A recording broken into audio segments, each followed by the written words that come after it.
Hello, everybody. This is Frank with Iron Age News. Happy Monday, October 13th, Columbus Day. For those of you who are allowed to still celebrate the colonizer, exploiter, rapist, and murderer of every brown-skinned person in the North and South Hemisphere. The only thing doing more damage to Latin American history on a day such as this, other than Christopher Columbus, is Bad Bunny. And it's time somebody discussed it. Those of you who are interested in sports or closeted homosexuals or things of that nature realize the NFL has hired Mr. Bunny to be the halftime show at this year's Super Bowl, much to the outrage of closeted homosexuals, people that really, really don't understand anything, and God knows who else and why, except that the music sucks. Let's get out there and let's get honest with it because that's what we're here to do. This is the music that will drive you probably insane if you have more than 7 or 8 brain cells. Unfortunately, this is what is left of the fine musical culture that gave you such singers as Celia Cruz, Juan Gabriel, Hector Lavoe, things of that nature, even Ruben Blades for those of you who are 70s, 80s people.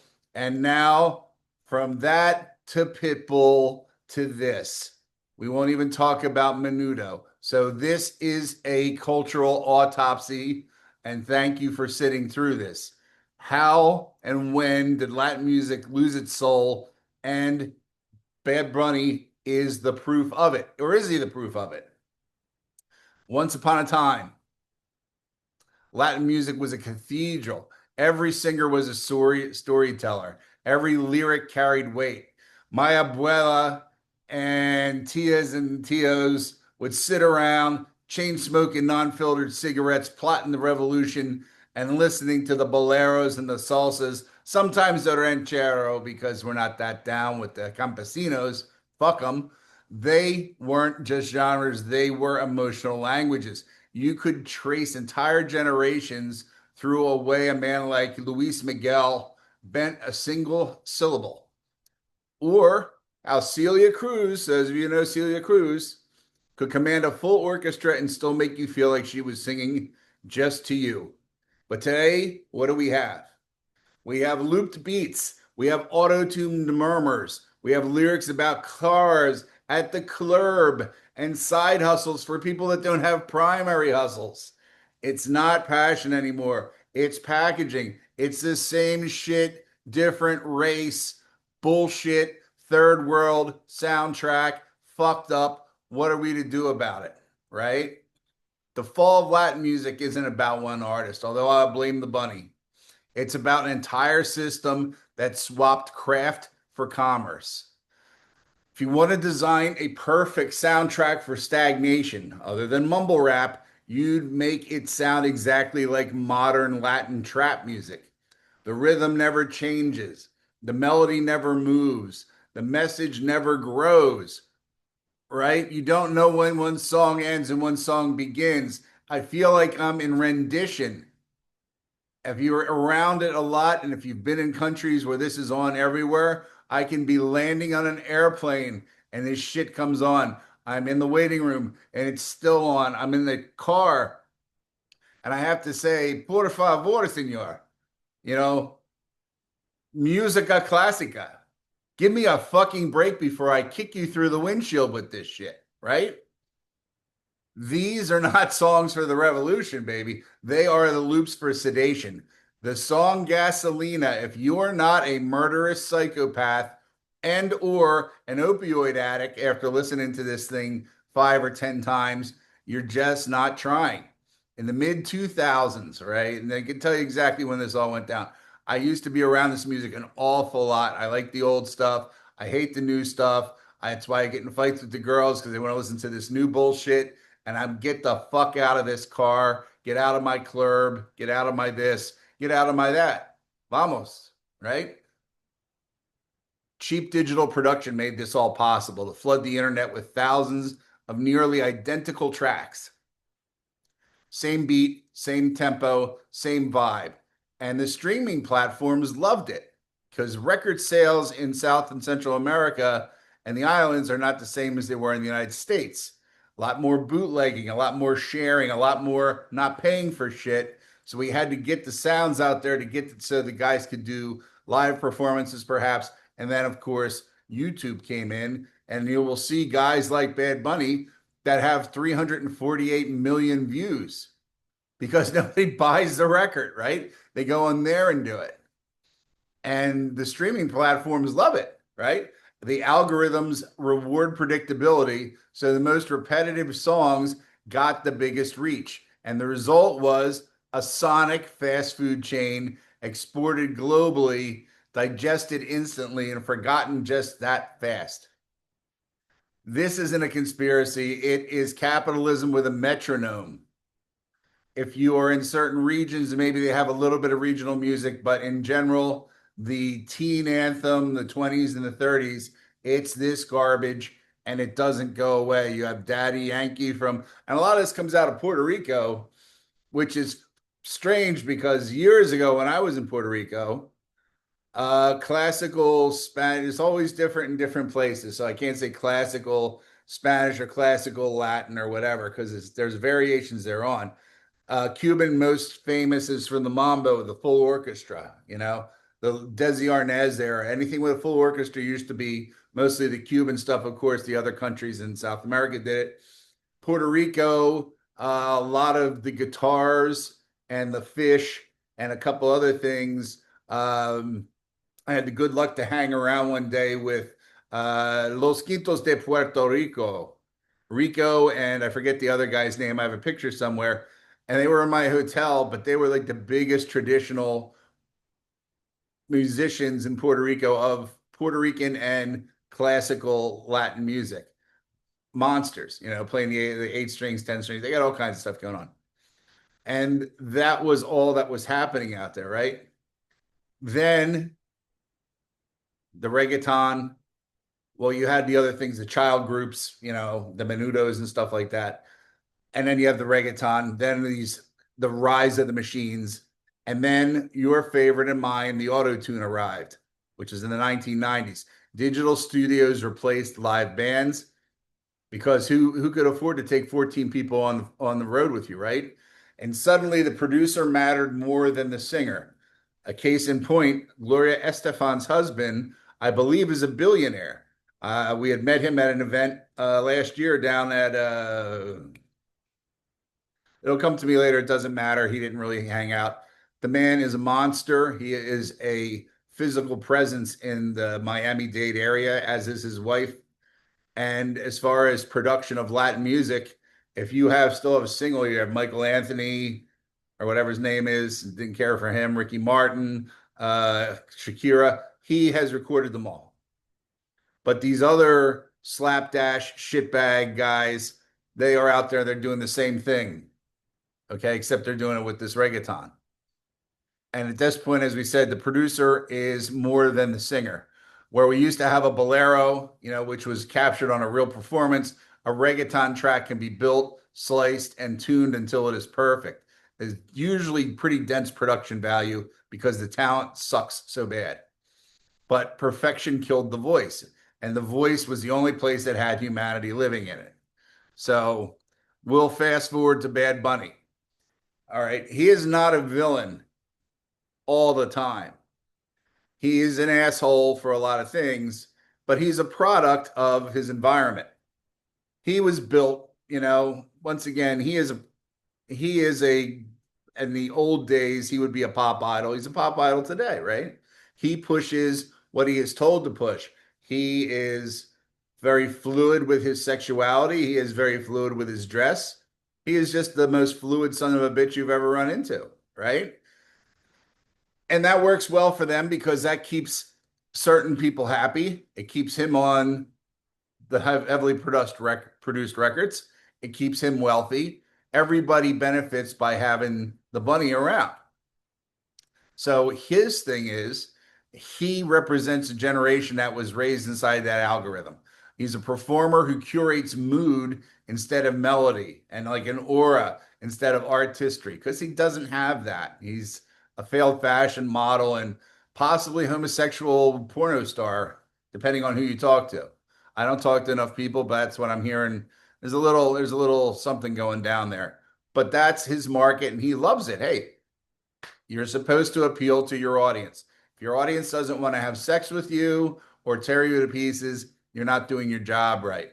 He's the perfect mirror for the streaming era. He's ambiguous, his aesthetic, he's disposable. He's not a singer, he's a brand ambassador for feeling empty inside.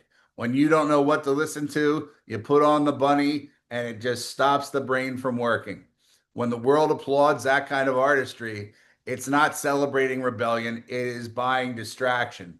And what they've been able to do since they've been trying to master this shit for so long is they are bleeding it out where it is a universal, across culture, third world thematic that just unifies everybody's weak thinking into one long loop track.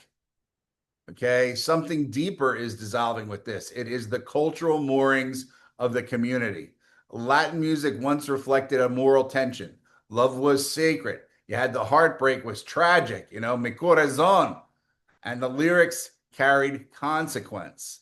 Now, sex and rebellion, they're just kind of in their gender bending, provocation, excess.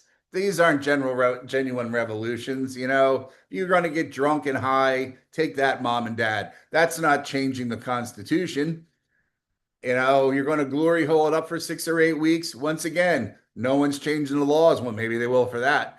But nobody's changing the law because you went out and turned yourself into a human ashtray. They're pre-approved performances designed to sell sneakers and streams. They call it liberation, but it's really commercialized confusion. And the collapse didn't start with the music, it started with the society.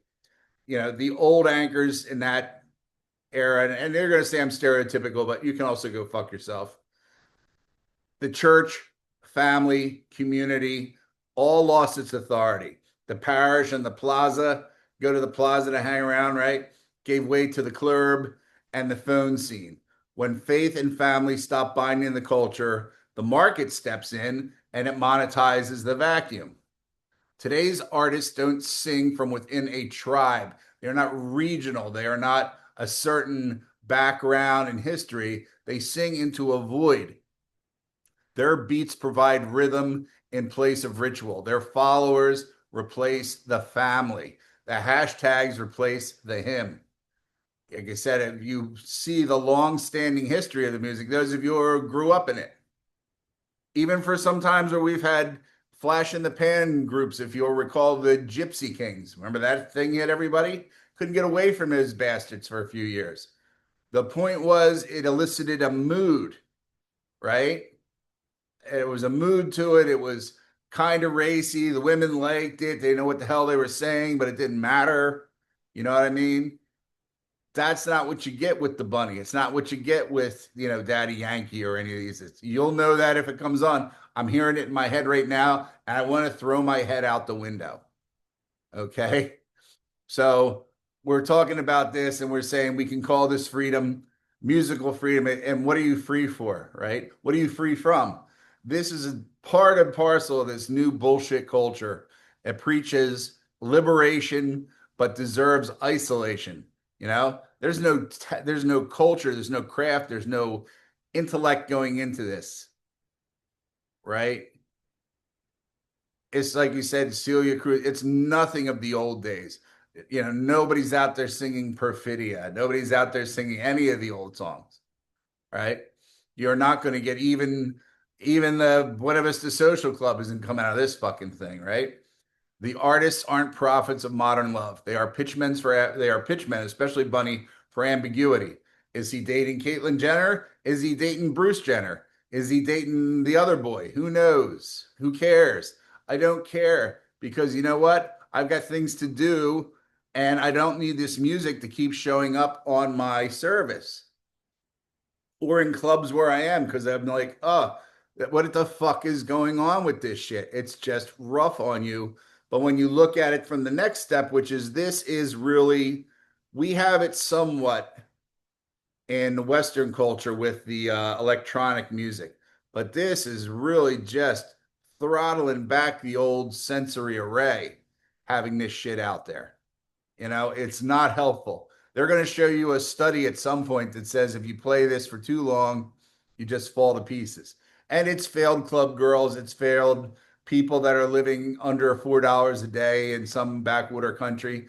It is the anthem of the masses in an area that you don't want to be in the mass of, right? Talking about something that they're never going to understand. Nothing better than seeing a kid who has been mining underground in a hole, wearing a fucking rag covered in clay, singing about being a multimillionaire.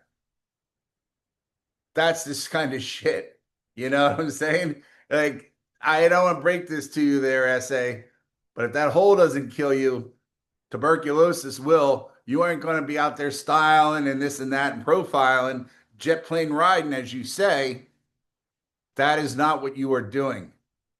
You are living a life that's horrible and you got to get through it somehow or another. The bunny is not there to help. The bunny is there to ride shotgun on the guys that keep you in the hole. If you want to have just the regular type of music, and I'll end on this, and people wonder why we're doing this, but this is all part of the cultural war. You have to look at it for what it is. You still have Rosalia out there. You have what the hell? Natalia Lafourcade, I think is her name. Silvana Estrada are reintroducing a lot of the things that were popular about that genre of music. They prove that you can use modern tools without losing your soul. You can have imperfections. You don't have to be ambiguous. My ambiguous sex life shouldn't have anything to do with the record or the recording. You know how old I am if I'm talking about the record. People got into that bullshit when jazz was nothing but out of work, unfortunately, drug addicted black musicians, or same with the blues. Oh man, he's really suffering. I can hear the suffering in his music. He's suffering because he's a fucking drug addict that has no money, and this is the only thing he can do, and he's still getting screwed over by the man, right? Wake up. So that's all I've got on this. Sounds like it's a strange topic, but those of you who are familiar with the music and watch the decline, this isn't that same shit that happened from when your grandparents listened to big bands in the 40s and then it went to Chuck Berry. This is manipulation of the subconscious mind at a level that will do nothing good for the people that are listening to it. So that's all I have on this one. Any thoughts and comments? You know where to find us. If you have any, if you have any records you want reviewed, we'll be right out there doing it. So that's about it. Monday, October 13th, 12:44, and you all have a good day. Goodbye.